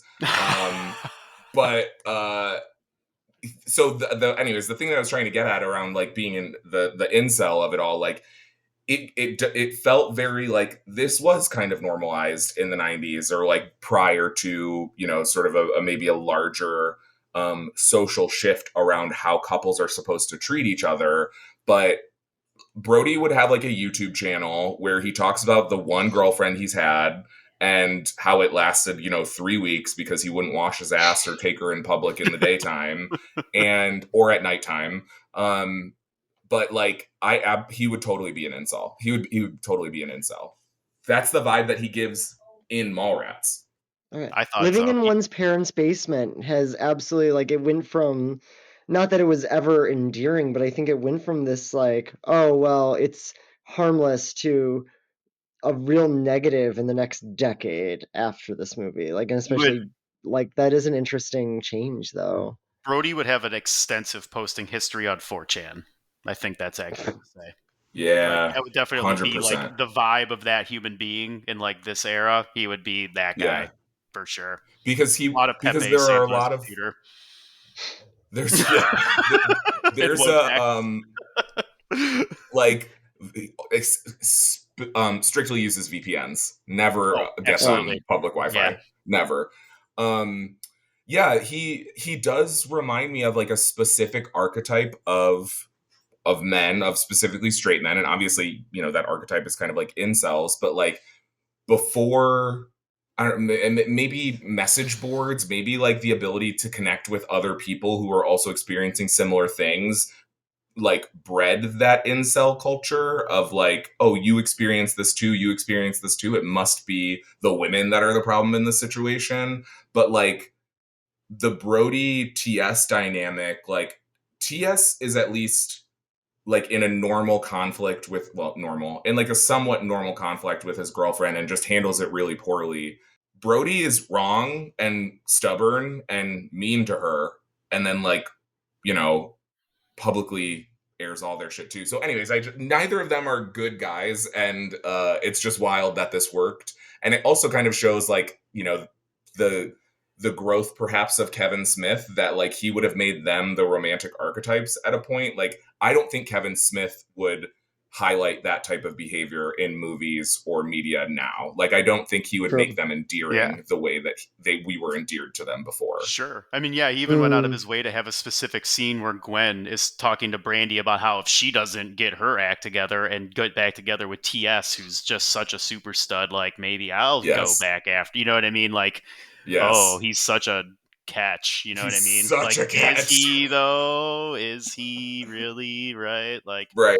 Are you guys not just going to, like, have these same arguments again 6 months from now when he's not, like, listening to you or being attentive to your feelings and shit? Like, I don't know. That's just me. Correct.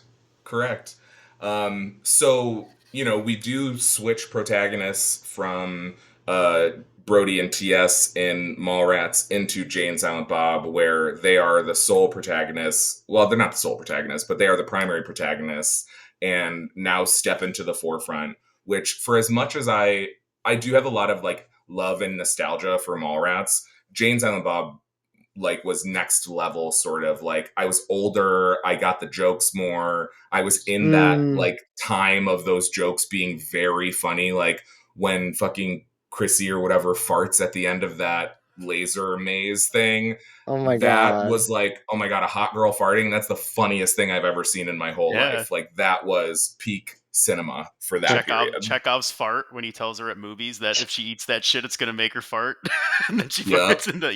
I wrote that. Yeah, I wrote down Chekhov's fart. I was so proud of myself. Stoner nerd was right. Yeah, that's Stoner. God damn it, that's Stoner was right. Kind of picking up on the last little bit before we wrap the movie, are there any other... I'm saying this like a leading question because there's absolutely another part that I want to talk about, and that was the schooner sailboat. But so let's jump there and then see what other things that you all thought about. But that, first of all, I'm pretty sure I saw what is it called? Magic Eye? Is that what it like? Mm-hmm. Yeah, Magic Eye. I'm pretty sure there's one in Beechwood Mall. Like, I'm pretty sure I saw one today while I was shopping. I've never been able to see Magic Eye, so that was very... Ethan Suplee's character is very relatable. I've never seen the sailboat, and I feel like I'm missing out, but it is what it is. So this just made me think of something. What if you, as an adult, like got a Magic Eye now and hung it in your house as just like art? Like, wouldn't people be like, "Oh, fuck, that's a Magic Eye," and then you just have like 8 people at your house party, like staring at the Magic Eye on your wall, trying to figure it out? Wow, and it's going to be of a sailboat. I think that's going to be what it is. And if it was a sailboat, oh my god, if it was a sailboat, that'd be so based. Sure. Yes, absolutely. That'd be such a great like little trinket for your like a room in your house. That's so good. Yep. Very good. Someone out there, one of the 20 people who are watching or listening, you could steal that. You're welcome. I do possess some aesthetic also, sense. I know what to get you for your birthday now. Oh, my note heaven. to self. Yes, I would. Yes, please do. Also, both of you are Libras, unrelated. Oh, shit. Nice. Oh, shit, indeed. Okay, so the schooner sailboat, that Ethan character is a fucking gem. And he always kind of plays like the... I mean, I like just have to say what it is. Like, he always kind of plays like the dummy trope. Like, he's on My Name is Earl too, right? And he plays with Jason Lee. With Jason Lee. Yeah, and he's isn't he one of the offensive linemen in Remember the Titans? But he's like the coach has to like help him pass school so he can keep playing football. Yes. Like he's like the ogre idiot with a heart of gold character, and everything. But the role I knew him first was as the best friend to the bully in Boy Meets World. Oh yeah, 100%. Because he was Harvey's friend. Yeah. Oh my gosh. But Boy Meets World. Ugh. I like how they used like the mustard stains all over. Like he had been there so long. Like he like didn't even. He was so fixated that he didn't even like change his clothes. He was just like filthy and just like standing there. Imagine the smell as he's like standing at the Magic Eye. I really like was not certain if that was supposed to be like the design of a shirt or if it was supposed to be stains. And I took it as the homie was just... I think it was stains. Yeah. Despondent, dazed staring. Right. Yeah. But yeah, the phrase, a schooner is a sailboat, stupid head, has lived in my head rent-free ever since the first time I saw that movie.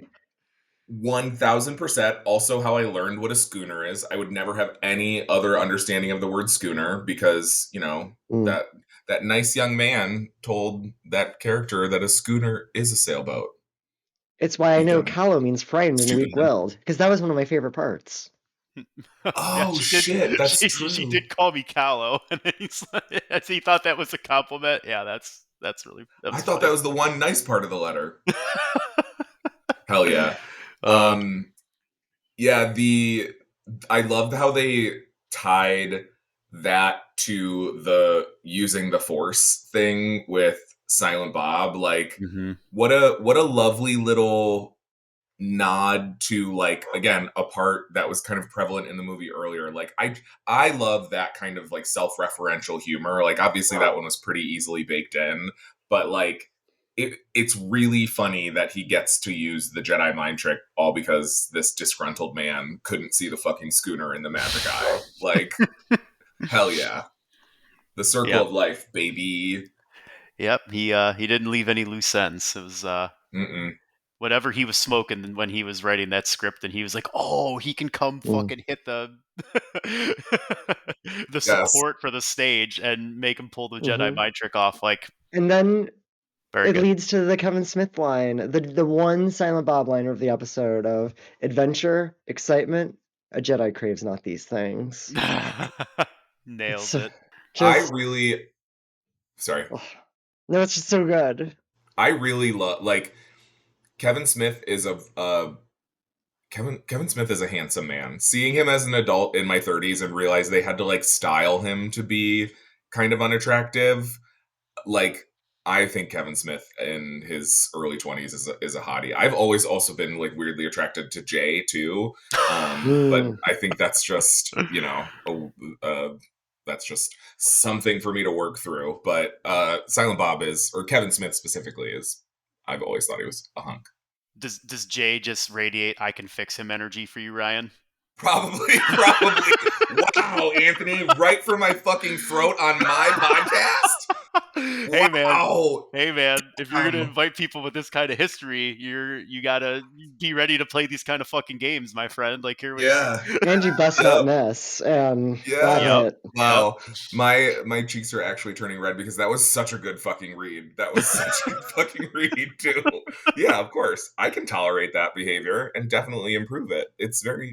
What did I say earlier? He's very fixable. He's very teachable. A bit of a he responds well. Yep. He's got a couple of flaws. It's awesome. What is this song that you both are also referencing to? Oh, because we have young children. Frozen. That's from Frozen. Yeah. Oh, got it. Okay, got it. I was like, what the fuck, you guys? Yeah. Okay, so what else from Mallrats? Any other thoughts? Yeah, I'll take one. I just had I was very, very, very laughing hysterically at the scene when Jay and Silent Bob beat the shit out of the Easter Bunny because someone told them that the Easter Bunny was who had the Easter Bunny had wronged them in some way, but so that Jay and Silent Bob got their vengeance on him. And the little girl. Yeah. So when I wrote that, awestruck. Oh. Yeah. I made a note for myself that my daughter would be the terror-struck little girl, like traumatized by the Easter Bunny being molested, but my son would absolutely be one of the kids that ran in there and just like flying body slam and like dogpile the Easter Bunny. Yeah. 100%. 100%. Yeah, my dad brain was like, oh yeah, that's my one kid and that's my other kid. Like there they are in that scene. 100%. Your son would fully be like, oh, so this is being encouraged? Bet, here I go. Yeah, he definitely I go. Flying cross body block on the Easter Bunny while he's laying on the ground there. No regard for human life. Absolutely.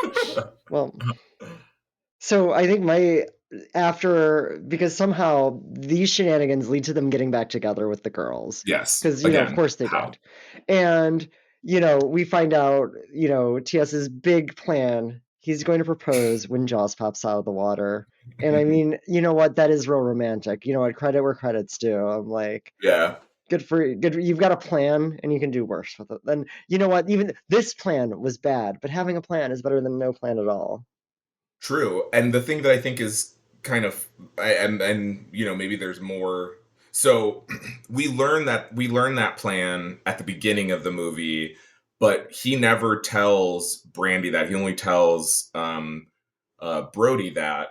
But he keeps encountering these people throughout the day who know somehow that he was going to propose at Universal Studios, specifically when Jaws pops out. And so like someone is talking, there's this messenger that's passing around. Everyone's giving him a hard time for it. But then on the actual dating show, when he chooses to propose, which was, again, smart in the moment, spontaneous. He took Ivana, the topless fortune teller's advice, as one should, and proposed to her on the spot. And then they get married on the Jaws ride.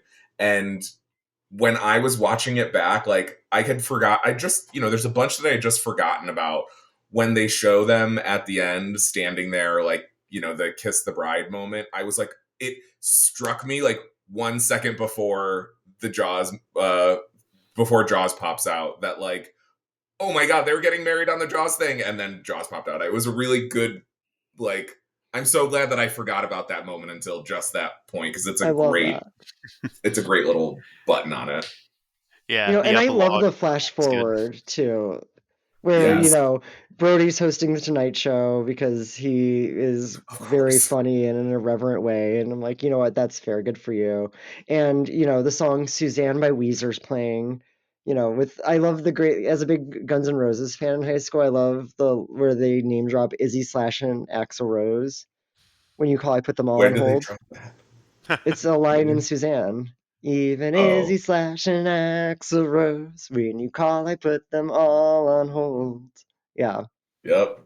Got it. Okay. Yeah. I definitely, That's again, Shauna pays attention to the soundtrack. No, see that I do. actually And Mallrats is a bop.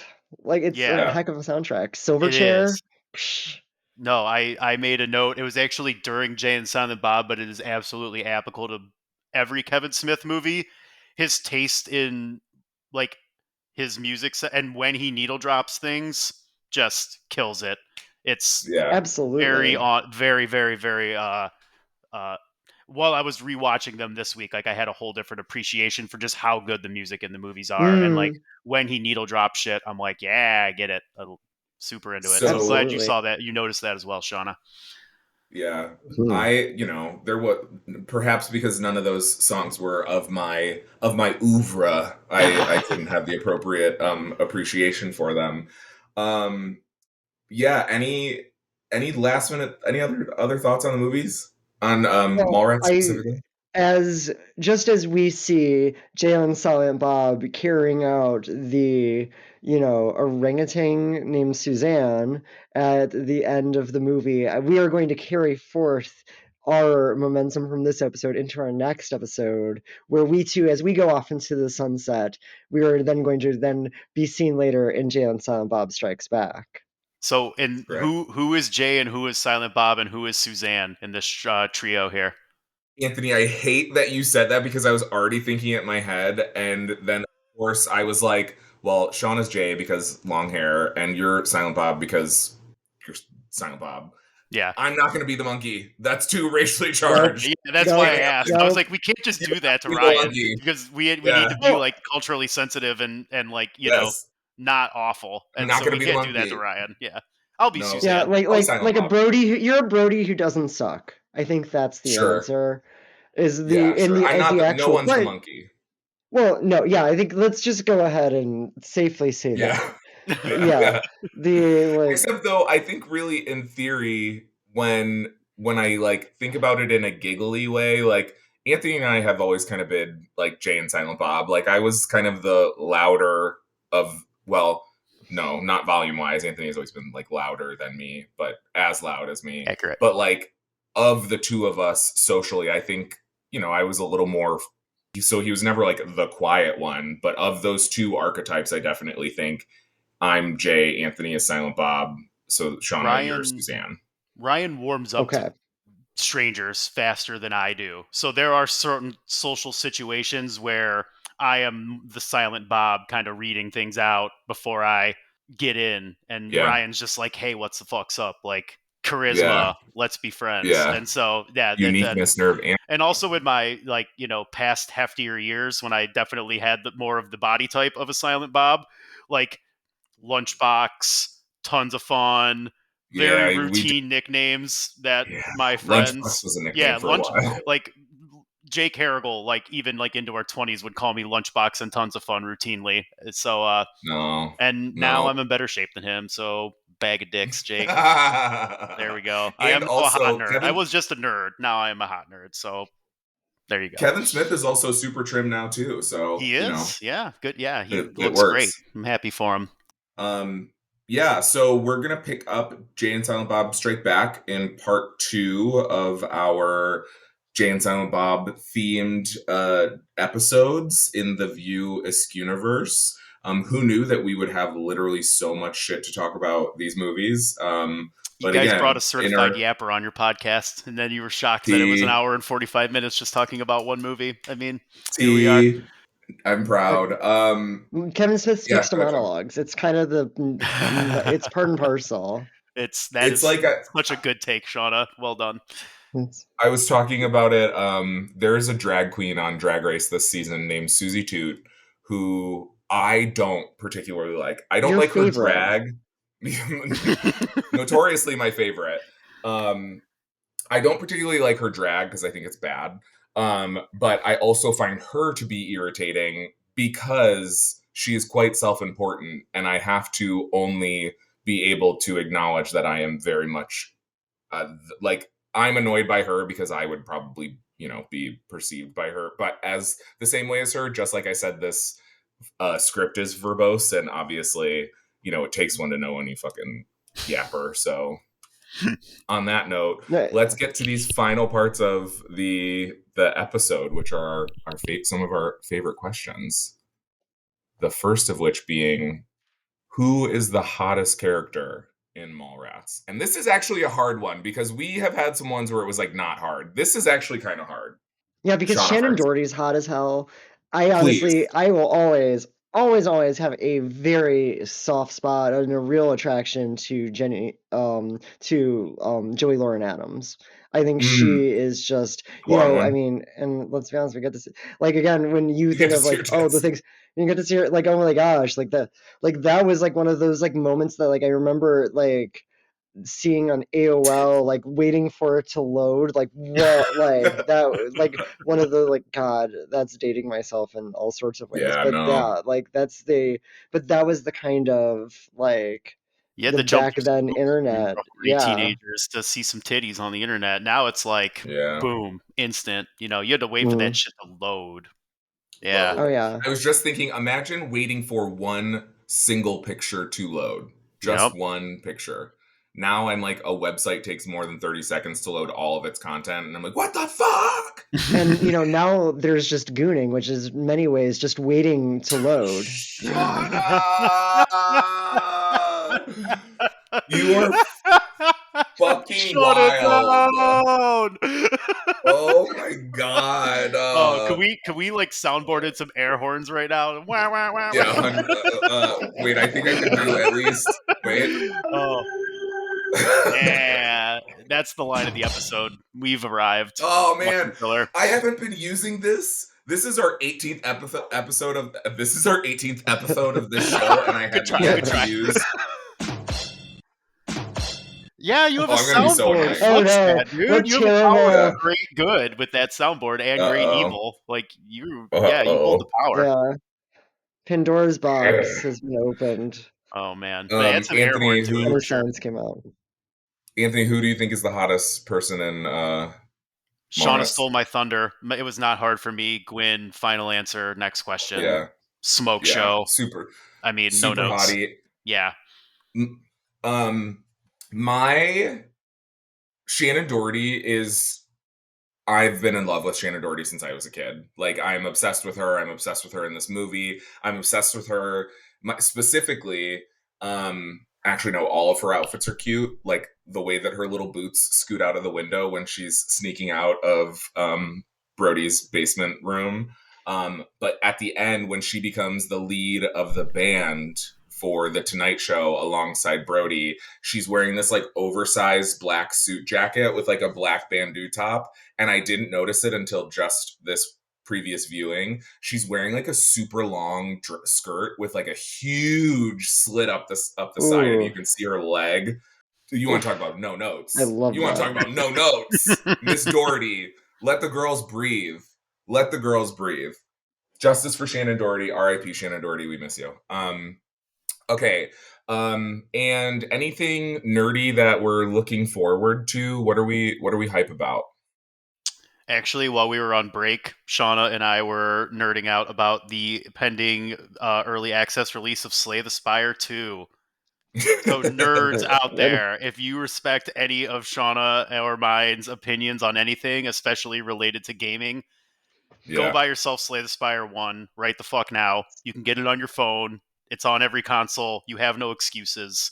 It's an indie game. It's made by two people that are just like regular ass dudes who made one of the most fun and addicting games that you will ever play in your life. And the next one is coming out this year sometime, TBD. And oh my fucking God. Yeah. So excited. So I'm like rushing through Baldur's Gate trying to finish it because I have to, because any self-respecting nerd needs to play that game as well. Yeah. And I haven't finished it yet.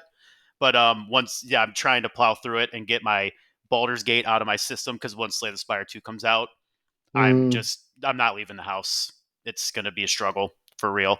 All right. I definitely am now convinced that I need to download Slay the Spire, because, again, I do value both of your opinions. One of us. Anthony really just hit it home. It's fun math. It is. It's the good, like, no, but it's the good, like, Shauna just killed it. The good. No, damn it. It's a The good puzzle stuff. game, Like dude. it's It's a puzzle game. strategy. That's It's the a way. puzzle you have to solve with your cards, and infinite I replayability. hate So good. math. Like I've never felt like I've been good at math, but Bimbo. I love card Bimbo. game math. Like I think that is so different. I can see that. I can fuck with that. Yeah.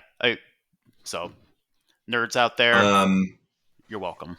The other thing I was trying to Google, I feel like we have more nerd shit coming soon to be excited about. Oh no, Fantastic Four is not till July. But I feel like there's something else that's coming out before, like Daredevil is finishing. What's the next Marvel project? Thunderbolts is in May. Okay. I guess I'm excited for that. We'll be recording before that. You know what? I'm looking forward to going to Miami this weekend with our special guest hot nerd because I desperately need to get out of shitty cold weather and into a bathing suit and a cocktail because that sounds delightful. Hell yeah, fuck I yeah. want that for you too. Yeah, we're gonna be. Thank you. My older brother is getting married next weekend, finally, and they are doing a destination wedding in Miami. So Ryan and I will be peak hot nerd. Like peak hot nerd. Yeah, really, really strutting our stuff. Get ready. Yeah, my pants are tight. I'll definitely be showing my stuff. Shauna, is there? Attaboy. Is there? Get it? Wait, hold on. I have nothing to add to that. That's the. Ryan and I will both be on the hunt for cocktail waitresses, but not the same ones. So it should work out really good. Correct. Yeah, and we play off each other quite well. So there you go, dynamic the possibilities duo. Although, are endless. Yeah, we'll have to see. Shots will be shot. How successful they are, TBD. Yeah, we'll see. Okay. Well, thanks for joining us on this episode of Real Hot Nerd Shit. You can follow us on Instagram at Real Hot Nerd Pod, and you can follow Shauna and I on Blue Sky at Helen Pastels and at Intuitive Blurred. Anthony doesn't do social media and hasn't forever, and you're the smartest person I know for that. So I'm a ghost. Can't find me. Poof. You trust me, you don't want to be there. It's there's nothing good except for porn. I had to give my bona fides because if somebody was like, oh man, this guy Anthony on Ryan and Shauna's podcast sounds so fucking cool, I need to know more about him desperately, his cameo appearances, like what a guy. And then they go try to look me up on the internets and it's like, oh, there's like 2 pictures that don't even have him in them from 2006. Like, is he a bot? Is he real? Is Ryan Ryan? So yes, I do exist, just not in those spaces. Not in the socials. Not for me. Hard pass. I'm not that interesting. Like, who needs more straight white guys talking about straight white guy stuff? Like, I was just thinking that's what the culture really calls for. I think. What about this straight? Not enough is being about said. Things, people. Like more space. I think thoughts about things too. But no one gives a fuck. Get into it. Although I'm certain that I have done my best to scour the Facebook wasteland of photo albums, but I was a really annoying picture taker up until about still to this day, but less so now. But so there are a lot of pictures of me and Anthony extremely drunk in Athens, Ohio, over the course of 4 years. That I'm not going to lie to you, Anthony. I was tempted to find one of them to use for a promo image, but I'm not going to do that to either of us. Thank you. If you could go ahead and nuke from orbit all traces of my Affliction shirt phase from freshman year and sophomore year of college, that would be a real solid homie move amongst a lot of the real solid homie moves that you have done and will continue to do for me. That one, let's nuke that from orbit. That doesn't need to see the light of day, please. It was my really children strong. Need to respect Holy me. Shit.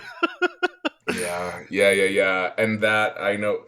In your defense, the specific picture that I know that you were talking about, we are both wearing those style shirts because it was a Jersey Shore themed party, because it was the year 2009. I know, however, but I wore them unironically, and that's the problem. You did, correct. Yes, that is problematic. That picture is not an appropriate capture of your genuine use of affliction. Yeah. But although that one again, particular shirt had the ring race on it from the Lord of the Rings, so it was actually nerdy as fuck, but it was also an affliction shirt. So it's like, yeah, still not pass. Still does not pass.